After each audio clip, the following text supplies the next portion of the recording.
Pour vous, est-ce une finale de légende? On y va, petit habillage, chacun va me donner sa position. Est-ce qu'on vient d'assister à une finale de légende ce soir? Hugo Bonneval? Oui. Oui. Éric Blanc? Oui. Oui aussi. Maxime Mermoz? Évidemment. Oui. Yann Chabonat? Kumba? Bah voilà, tout le monde est d'accord. Finale passionnante, finale de légende. Pourquoi, Hugo, expliquez-nous. Parce que c'était le premier arrivé à 4 titres mondiaux. Voilà, c'était les deux nations les plus titrées sur la scène internationale. C'était. Peu importe le scénario du match, pour vous, le fait qu'il y ait. Il y en a une qui passe à 4 quand même sur 10 éditions. C'est l'affiche qui était de légende alors. Bah ouais, et puis le fait que comme je le dis, tu as une nation aujourd'hui sur 10 éditions qui a 4 Coupes du Monde. Ouais. Donc moi j'adore, je veux bien qu'on dise il joue bien, il joue pas bien. Mais quand tu as la petite étoile là sur le maillot, il n'y a pas une étoile, c'est une coupe. Il n'y a pas écrit en dessous si tu as bien joué ou pas pour la gagner. Et ils en ont 4. Alors, la finale, Eric, et on vous a vu, et on le sait, et on va le dire pour les téléspectateurs qui viendraient de nous rejoindre pour cette finale, on connaît votre cœur qui allait du côté des All Blacks. Voilà, vous dites quand même que ça a été une finale de légende. Bah, de légende, oui, parce qu'il y a beaucoup de faits de jeu. Déjà, le carton jaune, le premier, qui passe pas en rouge. Après, il y a le Kane qui prend le carton jaune, carton rouge.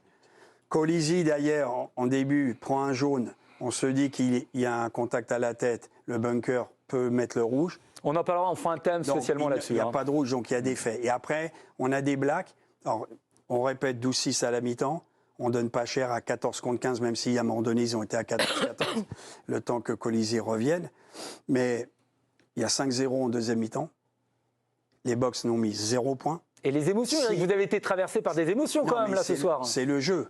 Le jeu des Blacks, et je le disais à un moment donné, ils sont fidèles à leur philosophie, même dans des conditions qui étaient plus faciles en deuxième mi-temps, la pluie s'est arrêtée. Ils ont déployé un jeu d'alternance entre le jeu devant, de pénétration, le jeu sur les extérieurs, et ils viennent mourir à un point, comme l'équipe de France en 2011.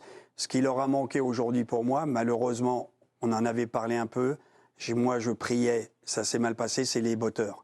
Parce que Monga, il rate la transformation du bord de touche de l'essai, et Barrett a une pénalité qui peut faire gagner le match. Alors, on va débriefer, mais je voudrais qu'on reste sur l'émotion, sur la vibration de la finale. Eric, on va avoir le temps, on a 2 heures pour débriefer du match et aller dans le détail.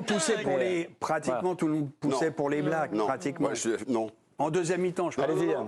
Non, tout le monde a envie de voir les Blacks, c'est la légende. Et Dieu sait si je les aime et si j'avais même tout à l'heure, à un moment donné, envie qu'ils marquent.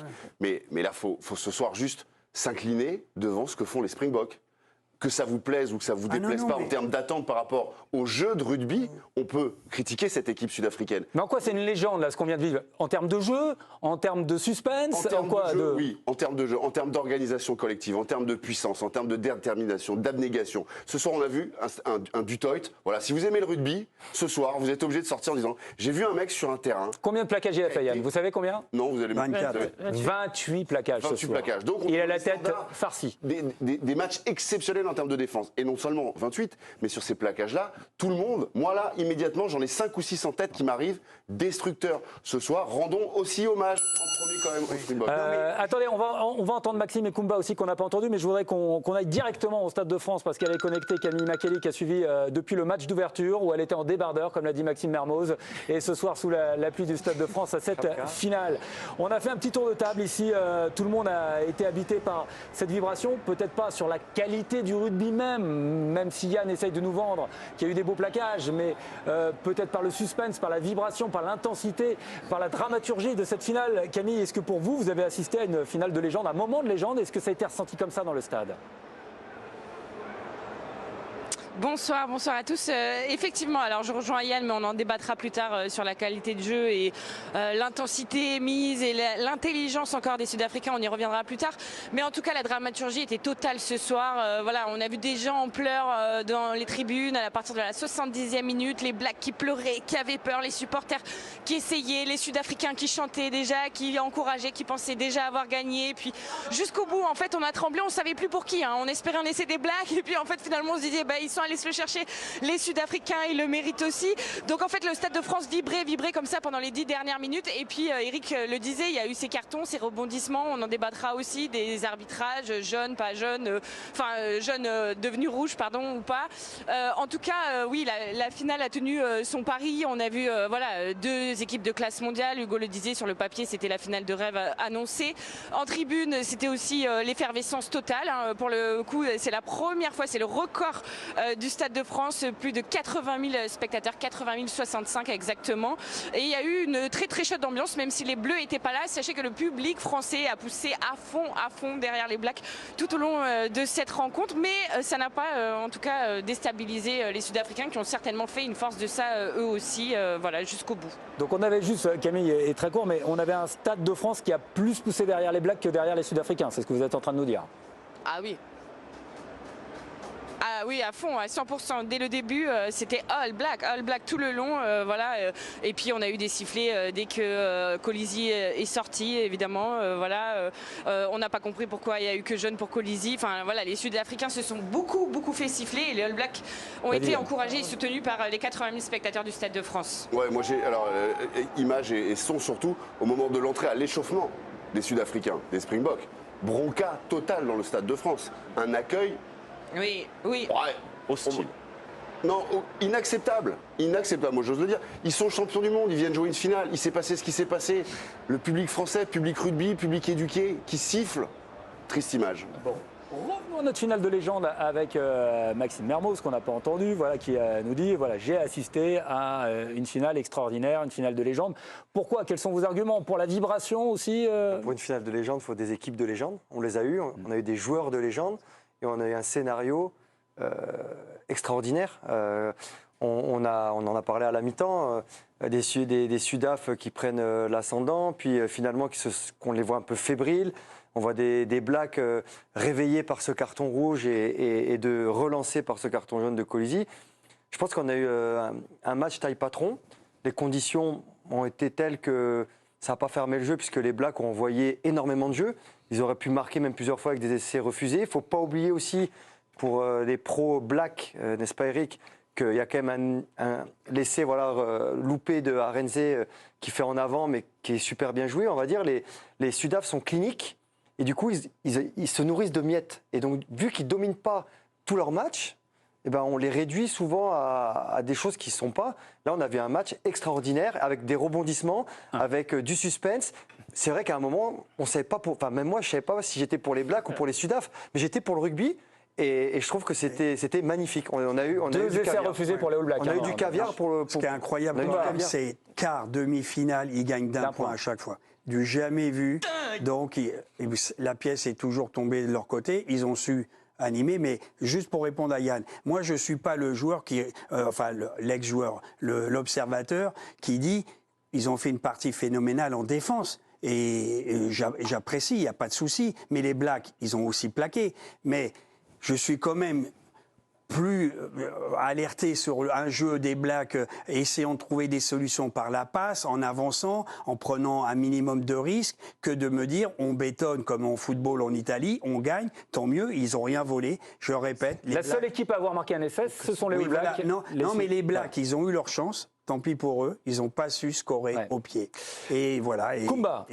Vous avez assisté à une finale, vous aussi, vous m'avez dit, finale que vous qualifiez de légende ce soir, donc avec cette victoire d'un point de l'Afrique du Sud sacrée pour la 10e Coupe du Monde. Oui, déjà légende parce qu'encore une fois, c'est que d'un point. C'est deux équipes totalement différentes. On a une équipe qui est plus sur l'aspect offensif, que ce soit les All Blacks, une équipe qui est plus sur l'aspect défensif. On a vu les Springboks. Après, la première part, je pense que les Springboks ont bien joué. Comme on dit, c'est attaquer l'attaque pour récupérer les ballons. Ils l'ont très bien fait. Ils ont énormément coupé les courses, que ce soit au centre du terrain. Ce qu'ils voulaient, c'est que les All Blacks reviennent à l'inté. Et à l'inté, c'est costaud. Et voilà. Et après, c'est pour ça qu'on a vu du toit. Vous dites que l'inté, c'est l'intérieur. L'intérieur, voilà. On revient, voilà. C'est technique. Technique. Attention, Kumba, voilà. Tout le monde ne comprend pas votre langage. Exactement. Du coup, on a vu un vrai match, un gros match de rugby en faveur des Springboks. Bon. Et vous étiez pour qui alors à la fin? Vous étiez comme Maxime pour les deux? Moi, en toute honnêteté, j'étais un peu pour la beauté du jeu. Et quand les All Blacks jouaient, proposaient du jeu, j'avais envie qu'ils marquent. Voilà. Mais La Les French- romantiques contre les pragmatiques. Alors, si j'ai bien Non, senti, mais c'est vrai. Hugo et Yann sont plutôt du côté pragmatique à louer la performance de l'Afrique du Sud ce soir. Voilà, c'est... Ouais, parce que je pense que ce qu'ils produisent, qu'on l'aime ou qu'on l'aime pas, c'est dur à faire. Parce que si c'était si simple, tout le monde ferait pareil. Personne ne ferait de passe, tout le monde mettrait des jeux au pied et défendrait, sauf que tout le monde ne peut pas le faire. Tout le monde n'est pas capable de jouer comme la Nouvelle-Zélande. C'est pas possible. Voilà. Tout le monde ne joue pas au tennis comme Roger Federer. Tu es bien obligé de t'adapter avec tes qualités et avec ce que te propose ton histoire aussi rugbystique dans chaque pays et dans chaque nation. Les Sudaf jouent comme ça depuis Roger 50 ans. Federer était en tribune, me dit-on, Oui. parce que c'est un Non, mais ce que je veux proche dire, de c'est que Colissi. bon, Il y avait Joko aussi. Ouais. Non, mais ce que je veux Oui, dire, c'est mais que bon, on parle des tout le grands monde joueurs, là. loue le côté artistique et phénoménal de Federer. Mais bon, il y a des mecs qui jouent comme Marin Cilic aussi de temps en temps. Tu vois, c'est moins beau. Ouais. Eh ben là, il y a des mecs qui jouent moins bien que la Nouvelle-Zélande. C'est moins beau, je suis d'accord. Mais les mecs, ils gagnent. Et tu peux pas leur enlever ça. Et ce qui est bien, c'est que ces deux nations, ce soir, ont produit le meilleur de ce qu'elles sont capables de produire. Les Blacks passent à 14 contre 15. Beaucoup d'équipes, à ce moment-là, changeraient un petit peu leur fusil d'épaule. Et on a fait un thème, sont-ils condamnés à cause de ça? Et en fait, pas du tout. Voilà, parce non, que, mais bien sûr. alors après la réaction d'orgueil, elle intervient, Maxime, on avait parlé à la Ouais. mi-temps, et tant mieux. Est-ce que ça pouvait tenir sur 40 minutes? La question méritait d'être posée. En tout cas, dans l'organisation et dans le jeu, il n'y a pas de changement. Les Blacks sont restés fidèles à leur plan de jeu. Et ça, c'est la marque d'une équipe en Alors. confiance. Et les Sudaf aussi, même s'ils sont un peu perdus durant la quasi-totalité de la seconde période, on les a sentis revenir sur des schémas, sur des choses qu'ils connaissent. Ils ont gagné sur leur défense, quoi. Ouais, Parce qu'ils ont énormément subi en deuxième mi-temps. Mais que. tu vois, moi, ce qui me fait marrer, c'est qu'on va reprendre des faits. À quoi ça tient? Alors justement, Eric, vous me lancez juste, et je vous coupe, on va y venir, mais parce que en Non, effet, mais- ça tient à un point, à rien. Non, Et je mais voudrais tu- que chacun m'identifie, voilà, le fait pour vous, là, l'image que vous gardez pour l'instant de cette finale. Voilà, quel est pour vous le fait majeur de cette finale, une image qui vous revient, là on est à chaud, on sort de cette finale, on vient de voir une victoire de l'Afrique du Sud d'un petit point. Qu'est-ce qui sort, Yann, l'image pour vous qui vous traverse? L'essai d'Aaron Smith refusé après la super percée de Munga, où on revient sur l'en avant en touche. Ouais. Voilà, pour moi, ça c'est ce moment le plus gros frisson parce que Munga, ce qu'il fait, c'est absolument exceptionnel. Il offre l'essai à Aaron Smith, on connaît l'histoire, ça peut être historique. Et puis on revient à cette faute, sifflée très tardivement. Donc là, voilà, ça rajoute encore un peu à la dramaturgie du match. Maxime, l'image que vous gardez? L'image, non, moi, l'image, c'est l'expression des joueurs sud-africains tout au long du match qui ont toujours été un peu dans l'incertitude, l'inquiétude, alors qu'on les voit habitués à les voir un peu plus confiants.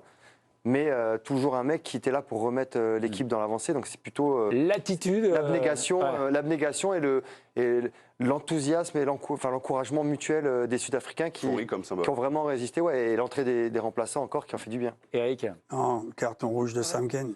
on y reviendra tout à l'heure. Ouais, bien sûr, bien sûr. Après, je peux C'est parler fait mal. du jeu, mais c'est Hugo. ça.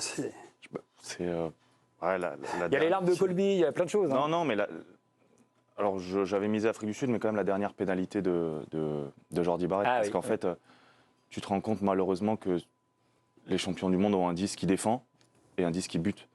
Et malheureusement, depuis la fin de Dan Carter pour la Nouvelle-Zélande, ils n'ont jamais retrouvé un 10 à 80% de réussite et un 10 qui, sur les matchs comme ça, les fait passer devant. Circonstance. Combat. Non, mais 5 points, ils perdent Oui, 5 mais points. circonstance atténuante, comme il a compensé pas mal en jouant au poste de troisième ligne Non, sur non, les mais- mêlées, non, mais il a ils perdent laissé 5 forcément points. beaucoup de jus, lucidité, Il y a- à la 70e. Monga en rate 2 et Voilà, Jordi Barrett en Non, mais l'image que vous gardez, Kumba. Ben, moi, c'est le carton rouge et la blessure du talonneur sud-africain au bout de. Mbonambi au bout de 2 minutes. Ouais. Voilà. Ouais, les deux grands frissons de début de match. On va voir Camille juste au Ouais, stade, la voir présidente elle du peut-être droit. à d'autres images nous proposer parce qu'elle a une autre lecture, une autre vision du match, Camille.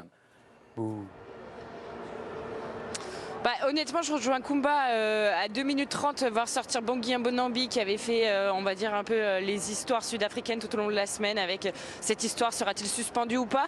On se disait, bah, tout ça pour ça, et en plus il a mis son banc en 7-1 et c'est pas un spécialiste qui le remplace au talon, etc. Donc on s'est dit, oulala, ça sent pas très bon pour le duo finalement de Gourou, Erasmus et Ninaber. Et puis je retiens aussi à la 73e ces larmes de Colby qui n'ont cessé en fait jusqu'à la fin. Je sais même pas s'il s'en est remis encore.